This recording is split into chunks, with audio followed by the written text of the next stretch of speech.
The Strange Case of Dr. Jekyll and Mr. Hyde by Robert Louis Stevenson, Chapter 2, Search for Mr. Hyde. That evening, Mr. Utterson came home to his bachelor house in somber spirits and sat down to dinner without relish. It was his custom of a Sunday, when this meal was over, to sit close by the fire, a volume of some dry divinity on his reading desk, until the clock of the neighboring church rang out the hour of 12, when he would go soberly and gratefully to bed. On this night, however, as soon as the cloth was taken away, he took up a candle and went into his business room. There he opened a safe, took from the most private part of it a document endorsed on the envelope as Dr. Jekyll's will, and sat down with a clouded brow to study its contents. The will was holograph, for Mr. Utterson, though he took charge of it, now that it was made, had refused to lend the least assistance in the making of it. It provided not only that, in case of the decease of Henry Jekyll, M.D., D.C.L., LL.D., F.R.S., etc., all his possessions were to pass into the hands of his friend and benefactor, Edward Hyde. But in the case of Dr. Jekyll's disappearance or unexplained absence for any period exceeding 3 calendar months, the said Edward Hyde should step into the said Henry Jekyll's shoes without further delay, and free from any burden or obligation beyond the payment of a few small sums to the members of the doctor's household. This document had long been the lawyer's eyesore. It offended him both as a lawyer and as a lover of the sane and customary sides of life, to whom the fanciful was the immodest, and hitherto it was his ignorance of Mr. Hyde that had swelled his indignation. Now, by a sudden turn, it was his knowledge. It was already bad enough when the name was but a name of which he could learn no more. It was worse when it began to be clothed upon with detestable attributes, and out of the shifting, insubstantial mist that had so long baffled his eye, there leaped up the sudden, definite presentment of a fiend. "I thought it was madness," he said, as he replaced the obnoxious paper in the safe, "and now I begin to fear it is disgrace." With that he blew out his candle, put on a greatcoat, and set forth in the direction of Cavendish Square, that citadel of medicine where his friend, the great Dr. Lanyon, had his house, and received his crowding patients. If anyone knows, it will be Lanyon, he had thought. The solemn butler knew and welcomed him. He was subjected to no stage of delay, but ushered direct from the door to the dining room, where Dr. Lanyon sat alone over his wine. This was a hearty, healthy, dapper, red-faced gentleman, with a shock of hair prematurely white, in a boisterous and decided manner. At sight of Mr. Utterson, he sprang up from his chair and welcomed him with both hands. The geniality, as was the way of the man, was somewhat theatrical to the eye, but it reposed on genuine feeling. For these two were old friends, old mates, both at school and college, both thorough respecters of themselves and of each other, and what does not always follow, men who thoroughly enjoyed each other's company. After a little rambling talk, the lawyer led up to the subject which so disagreeably preoccupied his mind. "I suppose, Lanyon," said he, "you and I must be the two oldest friends that Henry Jekyll has." "I wish the friends were younger," chuckled Dr. Lanyon, "but I suppose we are, and what of that? I see little of him now." "Indeed," said Utterson, "I thought you had a bond of common interest." "We had," was the reply, "but it is more than 10 years since Henry Jekyll became too fanciful for me. He began to go wrong in mind, and though of course I continue to take an interest in him for old sake's sake, as they say, I see and I have seen devilish little of the man. Such unscientific balderdash," added the doctor, flushing suddenly purple, "would have a strange Damon and Pythias." This little spirit of temper was somewhat of a relief to Mr. Utterson. They have only differed on some point of science, he thought, and being a man of no scientific passions, except in the matter of conveyancing, he even added, "It is nothing worse than that." He gave his friend a few seconds to recover his composure, and then approached the question he had come to put. "Did you ever come across a protege of his, one Hyde?" he asked. "Hyde," repeated Lanyon. "No, never heard of him, since my time." This was the amount of information that the lawyer carried back with him to the great dark bed on which he tossed to and fro, until the small hours of the morning began to grow large.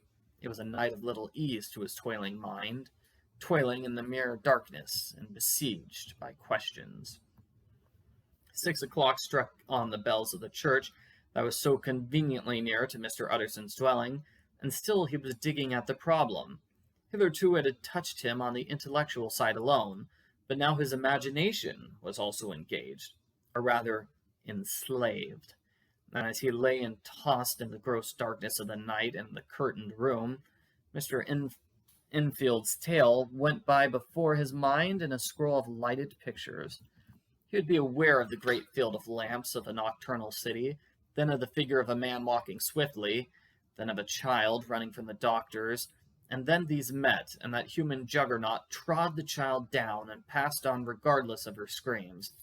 Or else he would see a room in a rich house where his friend lay asleep, dreaming and smiling at his dreams, and then the door of that room would be opened, and the curtains of the bed plucked apart, the sleeper recalled, and lo!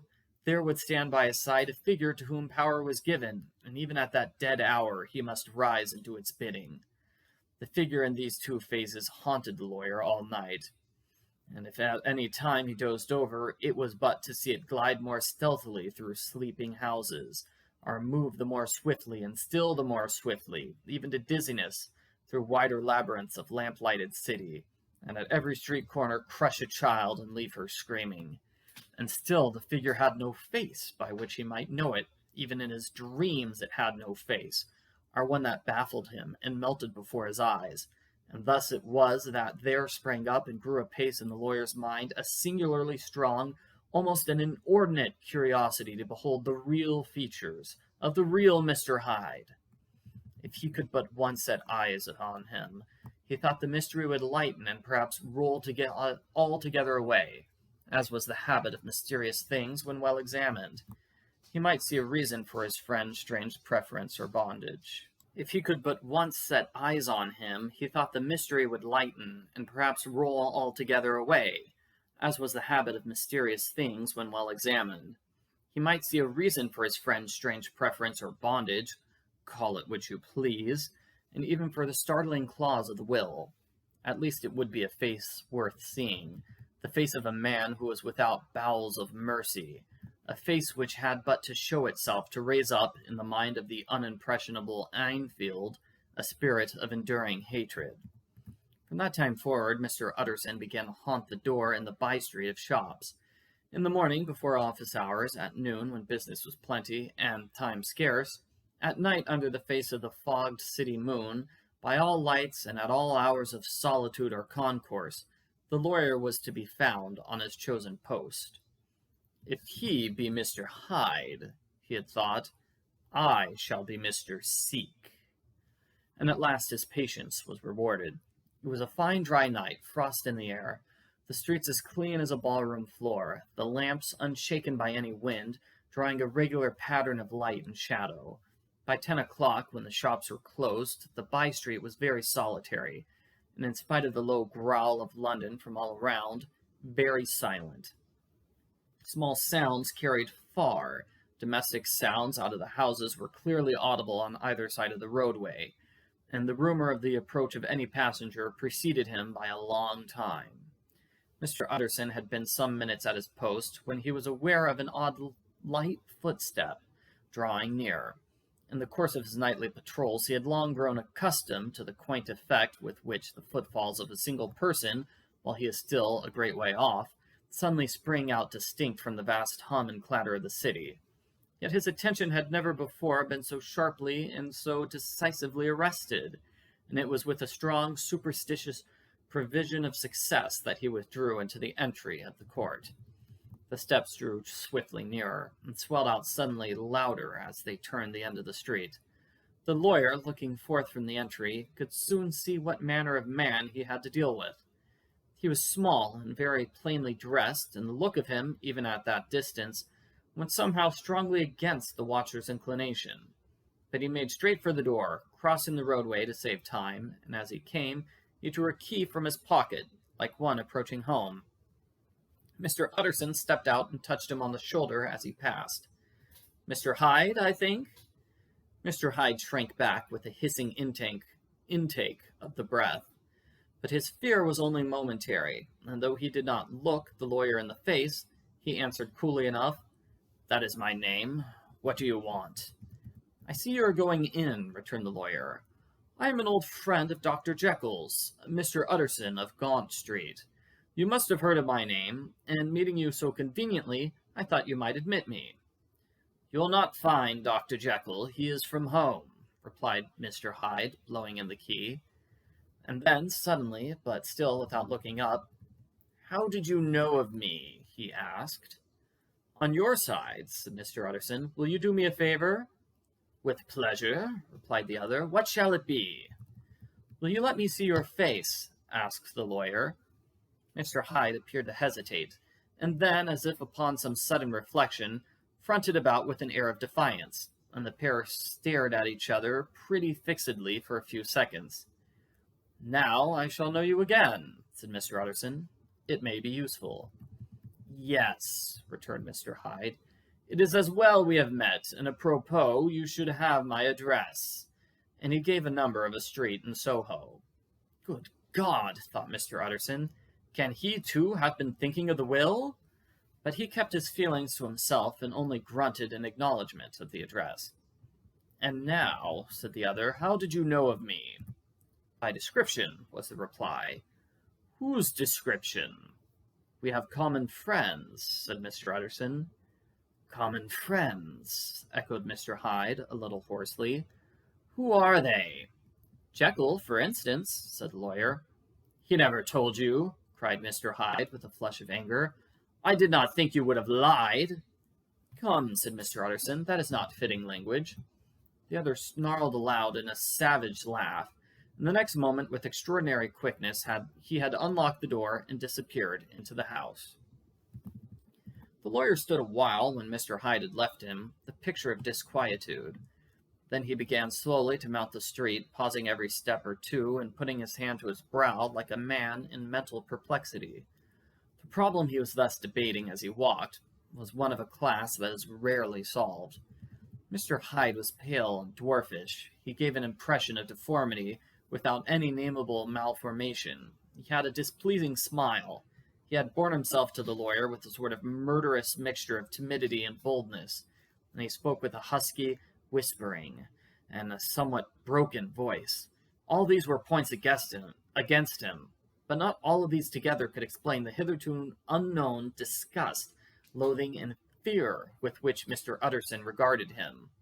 "There must be something else," said the perplexed gentleman. "There's something more, if I could find a name for it. God bless me, the man seems hardly human. Something troglodytic, shall we say? Or can it be that old story of Dr. Fell?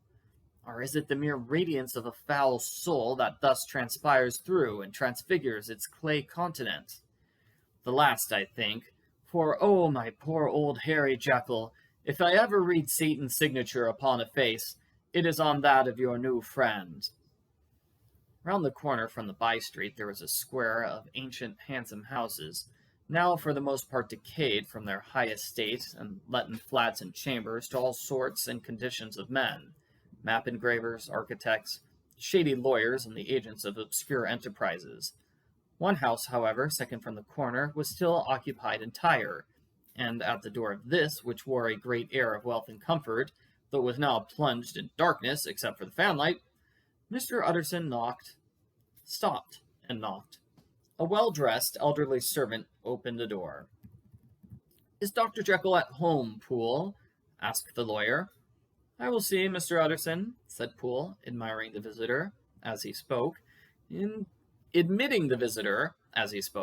into a large, low-roofed, comfortable hall paved with flags, warmed, after the fashion of a country house, by a bright open fire and furnished with costly cabinets of oak. "You wait here by the fire, sir, or shall I give you a light in the dining-room?" "Here, thank you," said the lawyer, and he drew near and leaned on the tall fender. This hall, in which he was now left alone, was a pet fancy of his friend the doctor's, and Utterson himself was wont to speak of it as the pleasantest room in London.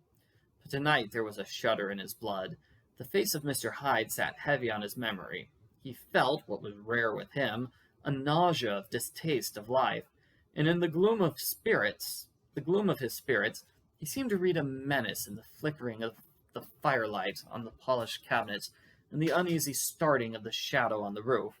He was ashamed of his relief when Poole presently returned to announce that Dr. Jekyll was gone out. "I saw Mr. Hyde go in by the old dissecting room, Poole," he said. "Is that right when Dr. Jekyll is from home?" "Quite right, Mr. Utterson, sir," replied the servant. "Mr. Hyde has a key." "Your master seems to repose a great deal of trust in that young man, Poole," resumed the other musingly. "Yes, sir, he does indeed," said Poole. "We have all orders to obey him." "I do not think I ever met Mr. Hyde," asked Utterson. "Oh, dear no, sir, he never dines here," replied the butler. "Indeed, we see very little of him on this side of the house. He mostly comes and goes by the laboratory." "Well, good night, Poole." "Good night, Mr. Utterson." And the lawyer set out homeward with a very heavy heart. "Poor Harry Jekyll," he thought. "My mind misgives me he is in deep waters. He was wild when he was young, a long time ago, to be sure. But in the law of God there is no statute of limitations. Aye, it must be that. The ghost of some old sin, the cancer of some concealed disgrace. Punishment coming, pede claudo, years after memory has forgotten and self-love condoned the fault." And the lawyer, scared by the thought, brooded a while on his own past, groping in all the corners of memory, lest by chance some jack-in-the-box of an old iniquity should leap to light there. His past was fairly blameless. Few men could read the rules of their life with less apprehension, yet he was humbled to the dust by the many ill things he had done, and raised up again into a sober and fearful gratitude by the many he had come so near to doing, yet avoided. And then, by a return on his former subject, he conceived a spark of hope.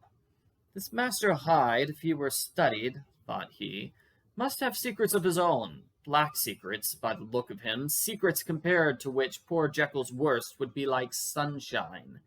Things cannot continue as they are. It turns me cold to think that this creature, stealing like a thief to Harry's bedside. Poor Harry, what awakening! And the danger of it, for if this Hyde suspects the existence of the will, he may grow impatient to inherit. Aye, I must put my shoulders to the wheel, if Jekyll will but let me, he added. If Jekyll will only let me. For once more he saw before his mind's eye, as clear as transparency, the strange clauses of the will. That's the end of the chapter. Very interesting. So, Mr. Hyde is not only the kind of villain who just steps all over innocent little girls and doesn't care, but it sounds like he's got something on Dr. Jekyll. That's clearly what Mr. Utterson is thinking. So is he blackmailing Dr. Jekyll? Is that why he stands to inherit everything of Dr. Jekyll's?